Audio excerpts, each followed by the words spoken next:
السلام علیکم دوستو، اردو کلاسک چینل پر خوش آمدید۔ آئیے سنتے ہیں قرطاجنہ قسط نمبر 21۔ معزز سامعین سے امید کی جاتی ہے کہ ویڈیو کو لائک کریں اور چینل کو سبسکرائب بھی کریں، شکریہ۔ کلاڈینا کو یوں لگا جیسے اس کے سر کا تاج، اس کا بادشاہ، اس کا مالک یک لخت اس پر مہربان ہو گیا ہو۔ یہ برتھاس کا لہجہ تھا، وہی برتھاس جس کی آواز اطالیہ کے شمالی پہاڑوں پر گونجتی تو ہر سننے والے کا دل دہل جاتا۔ وہی آواز آج اتنی نرم کیسے ہو گئی تھی؟ برتھاس نے پھر پوچھا، کلاڈینا تم کہاں چلی گئی تھی؟ کلاڈینا پگھلتی جا رہی تھی، اس کے بدن کا ایک ایک ریشہ اسے پانی کی طرح بہتا ہوا محسوس ہو رہا تھا۔ عجب مخمصہ تھا، نہ جائے رفتن نہ پائے ماندن، نیم درو نیم برو کی اس کیفیت میں اچانک اس کے دماغ میں روشنی کا ایک دھماکہ ہوا۔ اس کی آنکھوں کے سامنے آگ کے بھڑکتے ہوئے شعلے دکھائی دیے۔ بھڑکتی ہوئی آگ وہ اپنے گھر کو جلتا ہوا دیکھ رہی تھی۔ اس کے بہن بھائی، ماں باپ، چچا پھپھو سب مار دیے گئے تھے۔ اس کا گھر جل رہا تھا۔ شعلے بھڑکتے رہے لیکن منظر بدل گیا۔ اب وہ دوسری قسم کے شعلے دیکھ رہی تھی جن میں ایک زندہ غلام دھڑا دھڑ جل رہا تھا۔ وہ چیخیں مارتا ہوا، شور کرتا ہوا، منتیں کرتا ہوا دکھائی دے رہا تھا۔ پھر اس کی جلی ہوئی لاش کوئلے کی طرح۔ یکایک کلاڈینا کو شدید چکر آ گیا۔ وہ کھڑی کھڑی اپنے پیروں پر لہرائی اور کسی جھولے کی طرح جھولتی ہوئی زمین پر آنے لگی۔ برتھاس اور شارک دونوں ایک ساتھ آگے بڑھے۔ اجلت اور اضطراب کے عالم میں دونوں کے کندھے ایک دوسرے سے ٹکرا گئے۔ اسی اثنا میں دانیال آگے بڑھ کر کلاڈینا کو سہارا دے دیا۔ کلاڈینا بے ہوش ہو چکی تھی۔ بے ہوشی کے عالم میں دانیال نے اس کے خوبصورت چہرے کو تکا، وہ پیلا پڑ گیا تھا۔ شارک اور برتھاس بے تابی سے کچھ کہنا چاہتے تھے لیکن دانیال کا لہجہ بڑا عجیب تھا۔ شکریہ، آپ لوگ اشمون دیوتا کے مندر جائیں، میں کلاڈینا کو گھر لے جاتا ہوں، اس کی طبیعت ٹھیک نہیں۔ دراصل کلاڈینا کے ذہن میں مرد ذات سے خوف، نفرت اور محبت کے ملے جلے جذبات کی کیفیت پیدا ہو گئی تھی۔ یہی وجہ تھی کہ اتنے مہینوں کے ساتھ میں بھی وہ شارک پر کبھی مہربان نہ ہو سکی۔ وہ جب بھی شارک کے بارے میں غور کرتی اسے مارفس کے جزیرے پر شارک کا زندہ جلتا ہوا غلام یاد آ جاتا تھا جسے محض کھیل تماشے کے لیے زندہ جلا دیا گیا تھا۔ دانیال اسے گھر لے آیا، شیتل اور سنتوش بھی ساتھ آئے۔ ہوش میں تو وہ جلد ہی آ گئی، اپنے پیروں پر چل کر گھر آئی تھی لیکن وہ بہت نحیف اور لاغر ہو چکی تھی۔ شیتل نے اسے آرام دہ بستر پر لٹا دیا اور خود کھانے پکانے اور ضروری کام کاج میں مصروف ہو گئی۔ شارک اور برتھاس دونوں کی کیفیت مختلف تھی، حالانکہ اس کا سبب ایک ہی تھا۔ برتھاس اب زندہ رہنا چاہتا تھا اور شارک مر جانا چاہتا تھا، ایک دوسرے کے بالکل الٹ۔ ایشور کی کیفیتوں کا جہان کائنات سے یکسر مختلف تھا۔ دونوں سپاہ سالار اپنی ان کیفیتوں کو لیے واپس اپنے محاذوں کو چلے گئے۔ برتھاس نے محاذ پر جانے سے پہلے صرف اتنا کیا کہ کلاڈینا کے بارے میں معلومات حاصل کی اور اس کے سلسلے میں مہا پجاری کہوبال سے ملاقات کی۔ سنتوش کا باپ شش و پنج میں پڑ گیا۔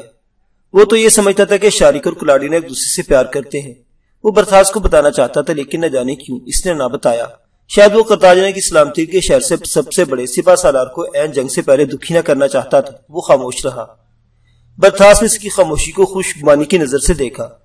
پہلے سے قدر جرت زیادہ کرتے ہوئے یہ کہا، میں کلاڈینا سے شادی کرنا چاہتا ہوں، اس کے لیے میں دانیال کو 1,00,000 ٹیلنٹ چاندی دینے کو تیار ہوں۔ مہاپجاری برتھاس کو اس کی یہ بات بری لگی، چنانچہ کہوبال نے کہا، دیکھو برتھاس، یہ فیصلہ تو خود کلاڈینا کرے گی، ہم تو نہیں کر سکتے۔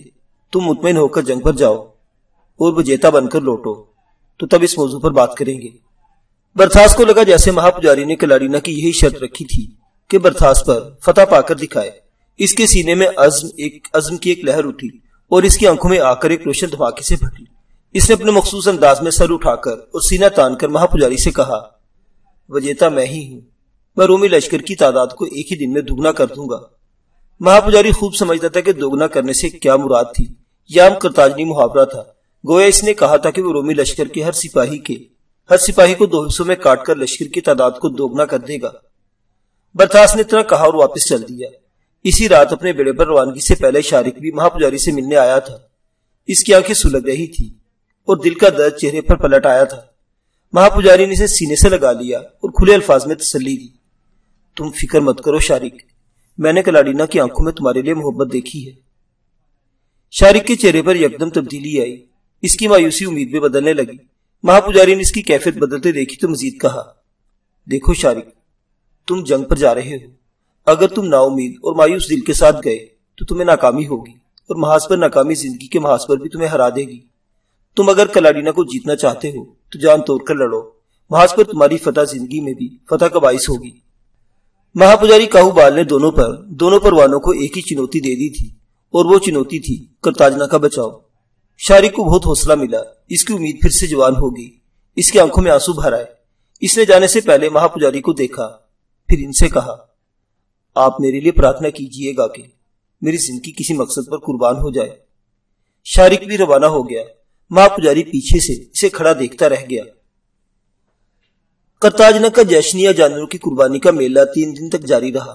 مندر آباد رہے، گلیاں کوچے اور بازار سب جگہ خوب رونق رہی۔ یہ تہوار ابھی کچھ دن اور بھی چلنے والا تھا کہ یکایک ایک خبر نے اہلیان شہر کے ہوش اڑا دیے۔ رومی فوج نے مشرق کی طرف سے اچانک نمودار ہو کر بیرن بیری کی دراڑ پر حملہ کر دیا تھا۔ اگر کواری کے سرفروش اپنی جانوں کا نذرانہ نہ دیتے تو ضرور دراڑ فتح کر لی جاتی۔ بیرن بیری کی دراڑ پر برتھاس کی فوج کے بھاری دستے بھی موجود تھے، لیکن ان تک کوئی رومی سپاہی نہ پہنچ سکا۔ دراڑ کے عین اوپر ابھی تک کواری کے سرفروشوں کا قبضہ تھا۔ رومی فوج کو ناکامی ہوئی اور لیس کے جتنے سپاہی تیر کر دراڑ تک پہنچے تھے ان میں سے اکثر مارے گئے۔ شیراٹن دوسری ناکامی کا سامنا کر رہا تھا۔ یہ رومی فوج کے لیے ایک بڑی بدشگونی کی بات تھی۔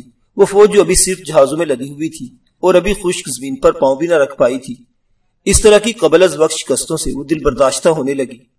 اور لیس کے سپہ سالاروں نے اپنے سپہ سالار کے ساتھ جھگڑا کرا کر دیا، ہم اس طرح بغیر لڑے نہیں مر سکتے۔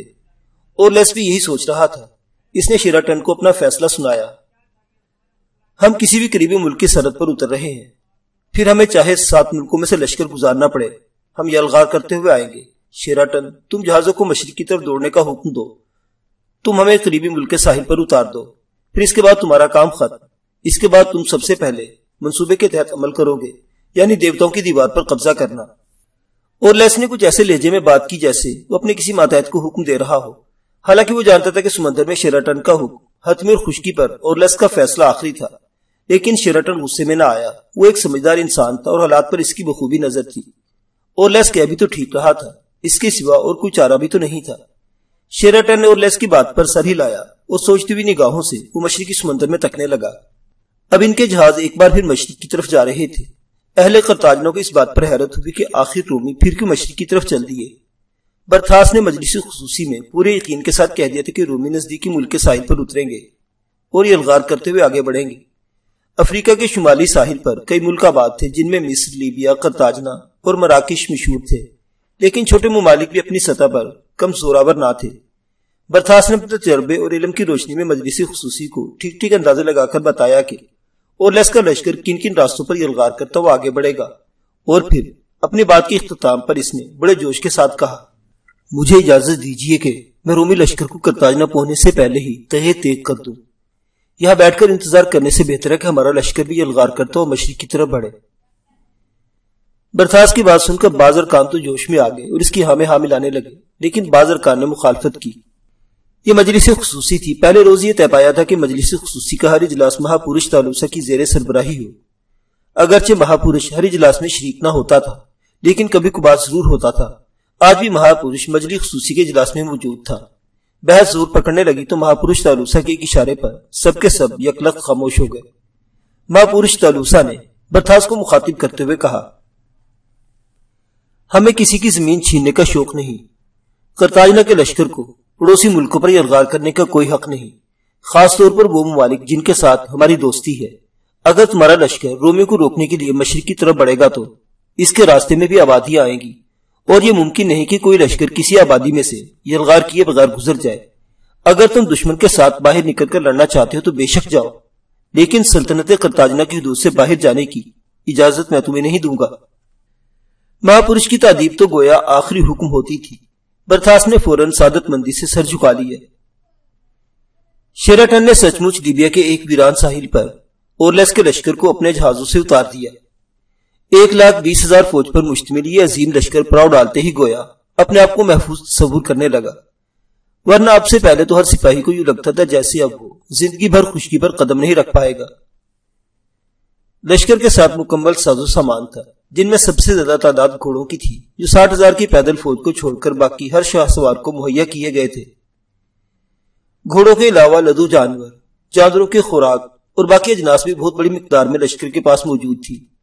اورلیس کے لشکر نے پہلا پڑاؤ ساحل پر ہی کیا۔ شیراٹن بھی 2 دن ساحل پر رکا رہا۔ اور پھر جب زمینی لشکر نے اچھی طرح اپنے قدم جما لیے تو شیراٹن کے بے شمار جہاز واپس پلٹے۔ اب اسے کوئی ڈر نہیں تھا۔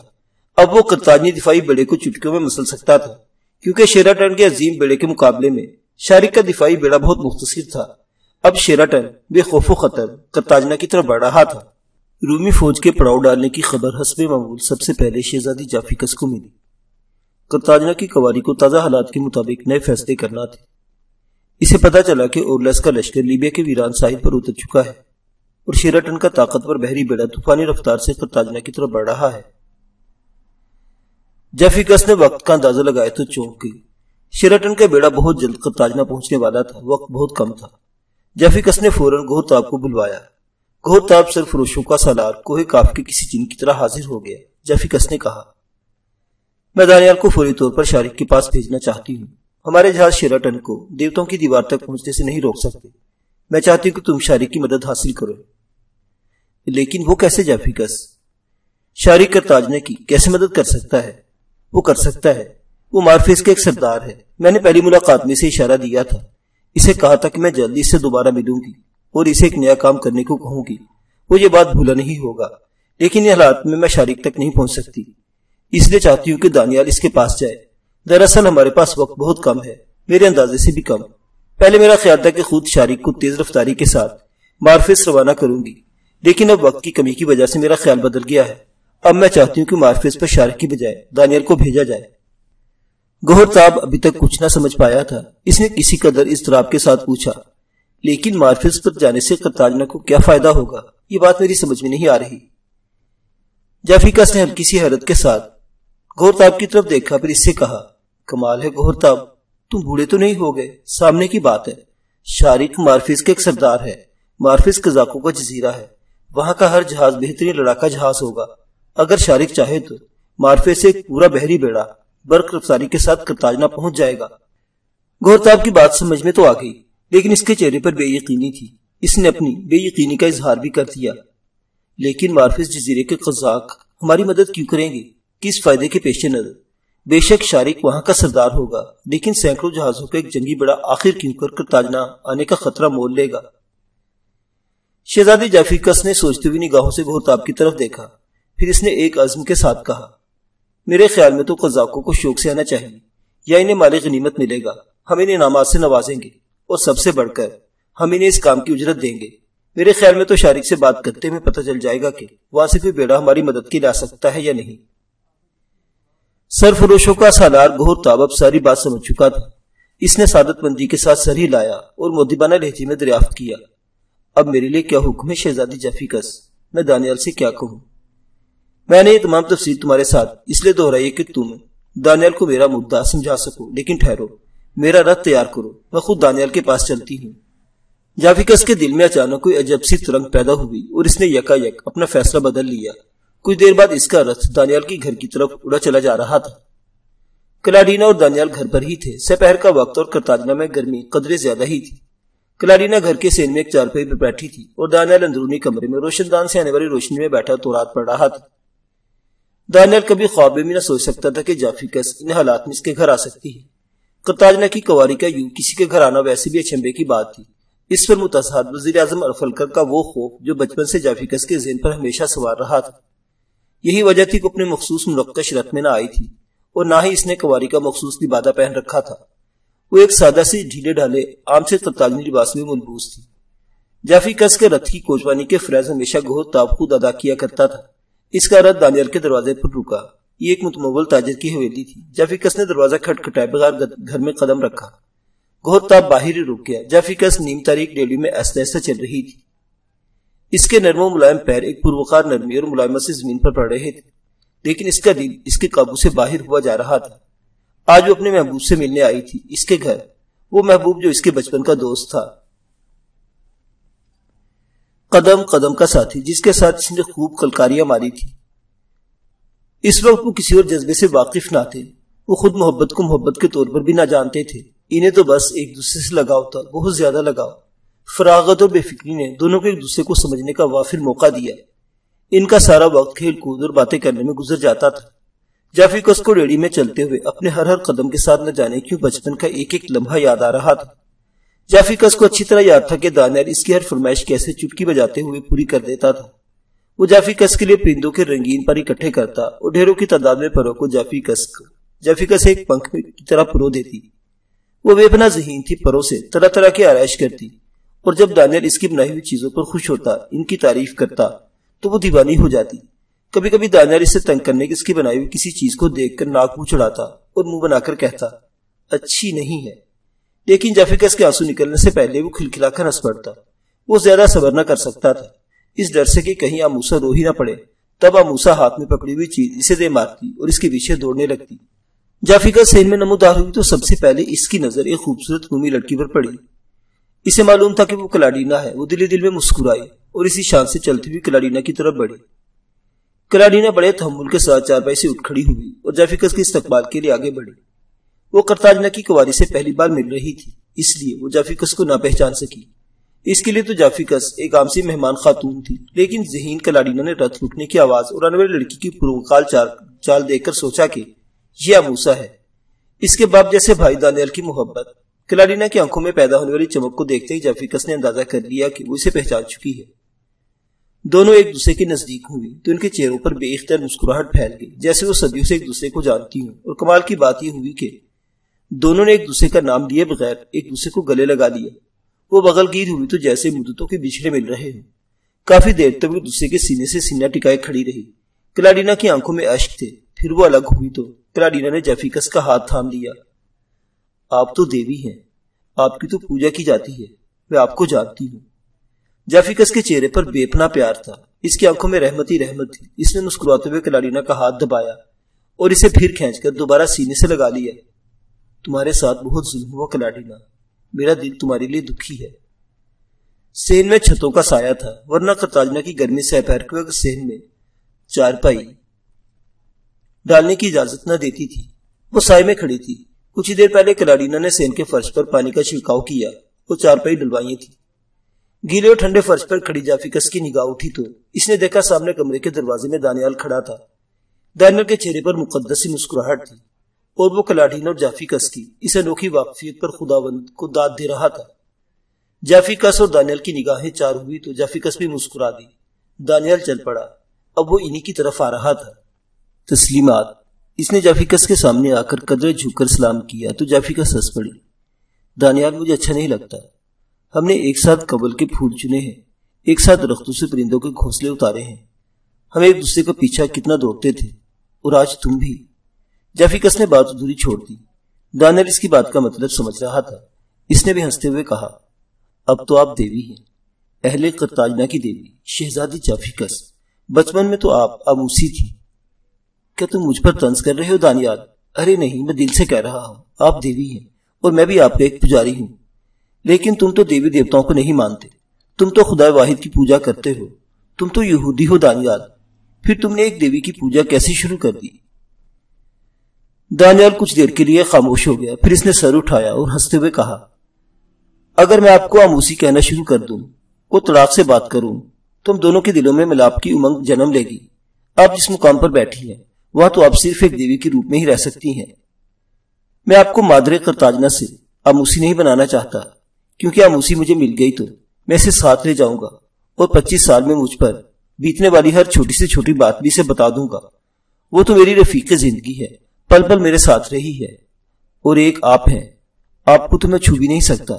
ایک دیوی کو بھلا ایک انسان کیسے چھو سکتا ہے؟ دانیال کی بات پر جافیکس کے آنسو آ گئے۔ کلاڈینا کی آنکھیں تو پہلے ہی اشکوں سے بھری ہوئی تھی، جافیکس آنسو کے باوجود ہنس رہی تھی۔ یہ عجب کیفیت تھی، ان دونوں کو کیسا غم ہجر ملا تھا، ایک دوسرے کو پا کر بھی نہ پا سکے تھے۔ درد کی ٹیس نے جافیکس کو رلا دیا، لیکن دلدار سے ملاقات کی خوشی نے اسے ہنسا دیا۔ وہ دو متضاد کیفیتوں کا شکار تھی۔ اس نے ہنستے ہوئے قدرے شرارت بھرے لہجے میں دانیال سے پوچھا کہاں لے جاؤ گے اسے؟ کسے؟ ارے ابھی تو تم نے کہا تھا کہ اگر آموسی تمہیں مل گئی تو تم اسے لے جاؤ گے۔ دانیال کی آنکھوں میں عجب سی چمک پیدا ہوئی، جیسے دل کی دنیا میں امید کی کرن کا نام دیا جاتا ہے۔ وہ ایک شعلہ سا تھا جو دانیال کی آنکھوں میں پل بھر کے لیے چمکا۔ اس نے بے خودی کے عالم میں جواب دیا پربت کے اس پار جہاں پریوں کے گھر ہے، اس وادی میں جس میں سپنے پریاں بن کر رہتے ہیں، اس وادی میں جس میں جھرنے جھاگ اڑاتے ہیں اور بہتے ہیں، جافیکس اور کلارینا دونوں ششدر رہ گئے۔ جافیکس نے ایک کھنکھناتے ہوئے کہکے کے ساتھ کہا، ارے دانیال، تم نے تو کویتا کہہ ڈالی۔ ارے ہاں، تم لوگ مجھے بیٹھنے کے لیے نہیں کہو گے؟ بیٹھنے کے لیے تو مہمانوں سے کہا جاتا ہے۔ جافیکس خفیف سی ہو گئی۔ بہت باتیں کرنے لگے ہو، اس نے اتنا کہا اور ایک چارپائی پر بیٹھ گئی، اور پھر کچھ دیر بعد وہ ان کے ساتھ قرطاجنہ کے دفاع کی بات کر رہی تھی۔ بظاہر جس مقصد کے لیے وہ آئی تھی وہ یہی تھا۔ اور پھر جب شارک یا اس جزیرے کا ذکر آیا تو جافیکس نے مسکرا کر کلارینا کی طرف دیکھتے ہوئے دانیال سے کہا، صرف مارفیس ہی ہے جہاں سے ہم تک کمک پہنچ سکتی ہے، باقی کہیں سے بھی اور نہیں۔ اور مارفیس سے کمک لانا کوئی آسان کام نہیں، وہ ڈاکوں کا جزیرہ ہے، کوئی سلطنت یا ریاست نہیں۔ میں تو چاہتی تھی کہ شارک خود وہاں جائے، لیکن اب ایسا ممکن نہیں ہے، دشمن سر پر آ پہنچا ہے۔ کلارینا نے بھی حیا سے نظریں جھکا لی۔ قرطاجنہ کی کواری کا مدعا سمجھ رہا تھا۔ قرطاجنہ کو سچ مچ خوفناک مشکلات کا سامنا تھا۔ وہ دیر تک اسی موضوع پر گفتگو کرتے رہے اور یہی طے پایا کہ دانیال آج ہی روانہ ہو جائے گا اور سمندر میں شارک سے ملتے ہوئے مارفیس کی طرف جائے گا۔ ان کی گفتگو ختم ہوئی تو کلارینا نے کافی دیر خاموشی کے بعد دانیال کی طرف دیکھتے ہوئے پھر نظریں جھکاتے ہوئے کہا، بھیا میں آپ کے ساتھ جاؤں گی۔ نہیں کلارینا، تم اتنے دنوں کے لیے شیتل کے گھر چلی جاؤ، ہمارے پاس وقت بہت کم ہے۔ اسی اثنا میں جافیکس نے ایک شرارت بھری مسکراہٹ کے ساتھ کلارینا کو دیکھا اور پھر کہنے لگی، تم کیوں ساتھ جانا چاہتی ہو؟ کلارینا سر پٹا گئی۔ تب جافیکس نے چہرہ گھمایا اور دانیال کو مخاطب کر کے کہنے لگی، کلارینا ساتھ چلی جائے تو کوئی حرج نہیں۔ اگر کلارینا شارک سے کہے تو میرا خیال ہے وہ مارفیس سے ہر جہاز اور ہر کشتی یہاں بلوا لے گا۔ جافیکس کے چہرے پر اب شرارت کے بجائے ایک ملکوتی مسکراہٹ تھی۔ دانیال نے بھی جافیکس کی بات کا وزن محسوس کیا۔ وہ کچھ دیر خاموشی سے جافیکس کے چہرے پر تکتا رہا اور پھر اس نے سوچتی ہوئی نگاہوں کے ساتھ کہا، لیکن یہ ٹھیک نہیں ہوگا۔ کلارینا ابھی اپنے مستقبل کا کوئی فیصلہ نہیں کر پا رہی۔ شارک اس سے محبت کرتا ہے۔ مجھے اچھا نہیں لگتا کہ ہم شارک کی محبت کا فائدہ اٹھائیں۔ اگر کلارینا بھی اسے پسند کرتی تو تب اور بات تھی۔ ہاں مجھے معلوم ہے، یہ بڑی پوجا کے دن بھی تو تردد کا شکار ہو کر بے ہوش ہو گئی تھی۔ تم نے ٹھیک کہا دانیال، ہمیں کلارینا کے لیے کسی کی محبت کا استحصال یہ استعمال نہیں کرنا چاہیے۔ لیکن دانیال، میں ایک عورت ہوں اور میں نے پیار کیا ہے، اس لیے میں جانتی ہوں کہ ایک عورت کا پیار کیسا ہوتا ہے۔ آج اگر شارک قرطاجنہ کا امیر البحر ہے تو کیا یہ تب بھی اس نے کلارینا کے اشارے پر قبول نہیں کیا؟ اس کا مطلب تو یہ ہوا کہ ہم آج بھی اس کی محبت کا استحصال کر رہے ہیں۔ کلارینا بھی اس سے پیار کرتی ہے اور مجھے معلوم ہے کہ یہ بات تم بھی جانتے ہو۔ اس کے ساتھ ہی دونوں کی نگاہیں ایک ساتھ کلارینا پر پڑی۔ وہ سر جھکائے اپنے ناخنوں کو کھرچ رہی تھی۔ اس کا چہرہ حیا سے لال تھا اور دل زور زور سے دھڑک رہا تھا۔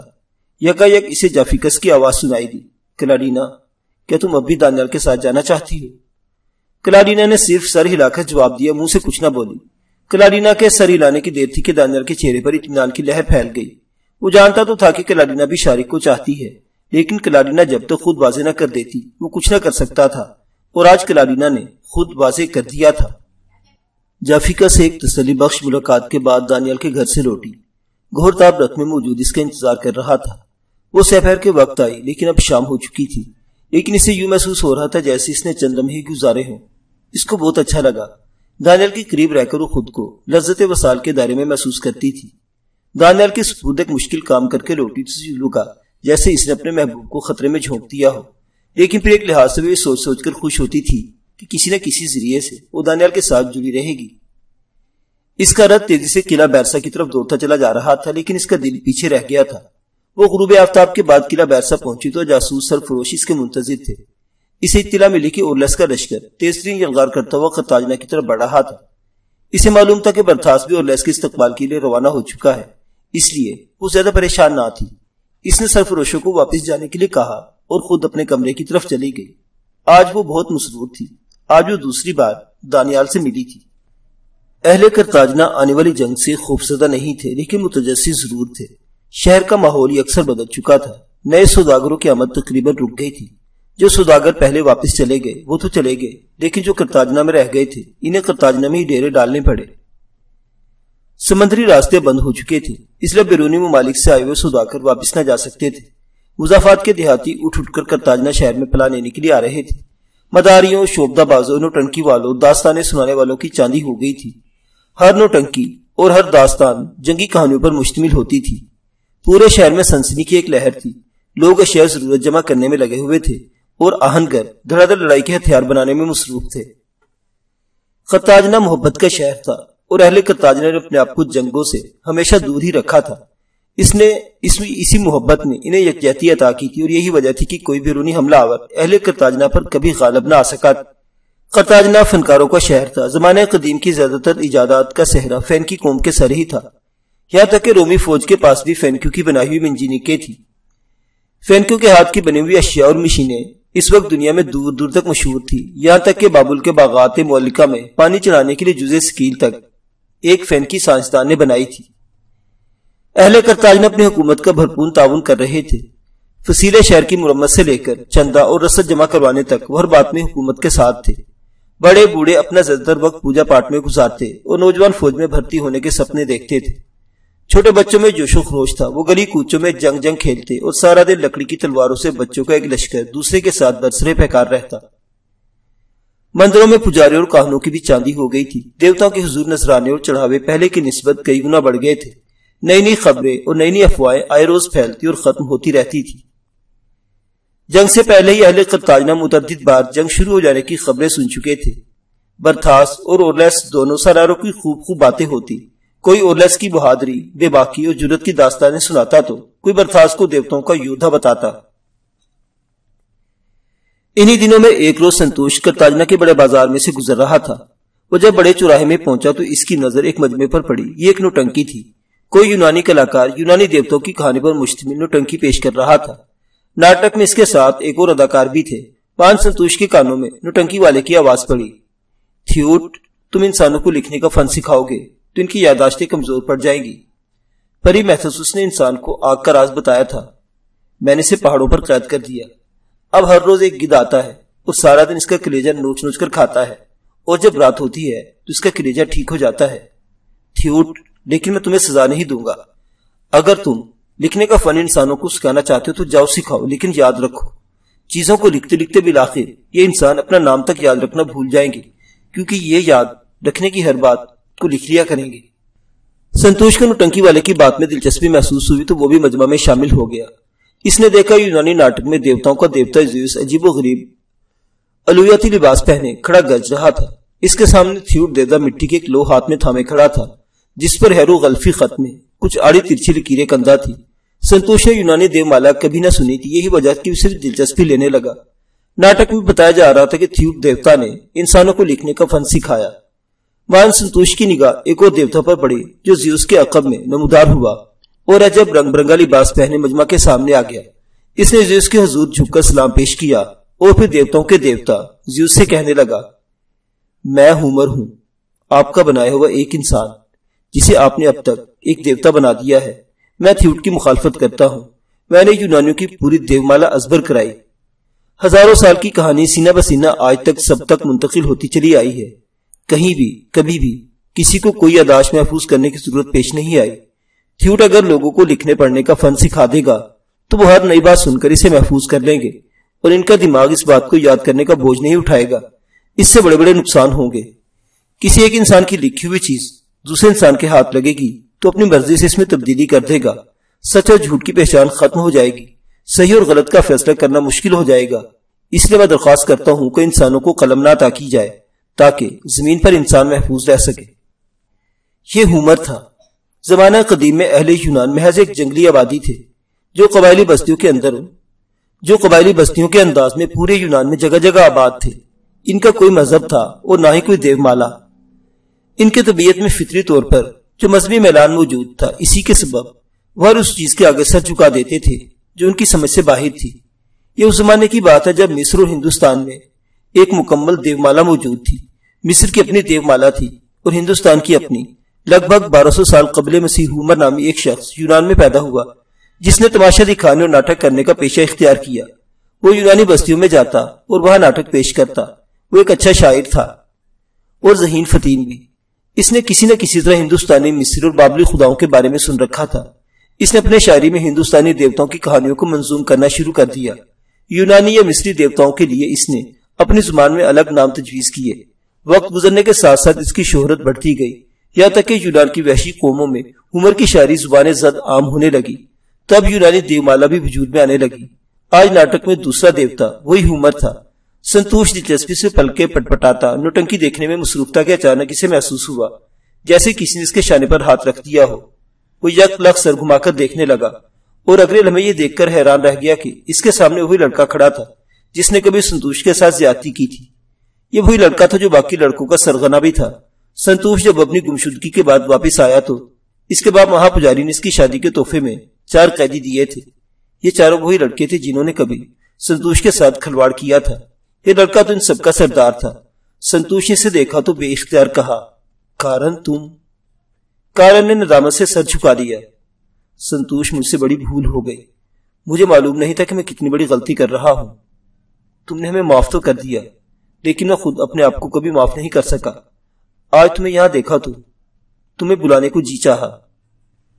سنتوش کو مان اپنے ساتھ بیتا ہوا واقعہ یاد آ گیا لیکن آج اس کے چہرے پر غصے کی کوئی لہر نہیں تھی۔ اس نے بھی اپنا ہاتھ بڑھایا اور کارن کے کندھے پر رکھ دیا۔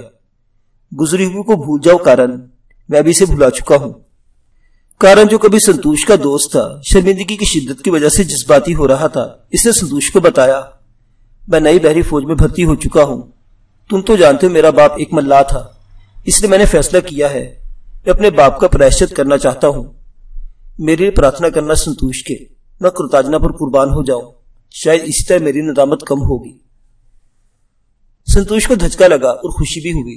اس نے جھٹ سے آگے بڑھ کر کارن کو سینے سے لگا لیا۔ بہت خوب کارن، تم نے بہت اچھا فیصلہ کیا ہے۔ کاش میری عمر بھی بھرتی کی ہوتی، میں تمہارے لیے پرارتھنا کروں گا۔ تم نے اگر کوئی بڑا کام کر دکھایا تو ندامت کا بوجھ تمہارے سر سے اتر جائے گا۔ مجھے سچ مچ خوشی ہوئی۔ کارن کرتاجنا کے دفاع کے لیے بھرتی ہونے والے نئے بحری سپاہیوں میں شامل ہو چکا تھا۔ اب وہ شارک کے ماتحت رومیوں سے جنگ لڑنے جا رہا تھا۔ سنتوش کو یہ سن کر سچ مچ مسرت ہوئی تھی۔ معزز سامعین حضرات، کرتاجنا کی یہ داستان ابھی جاری ہے۔ بقیہ واقعات اگلی قسط میں دیکھتے رہیے اردو کلاسک۔ اللہ حافظ۔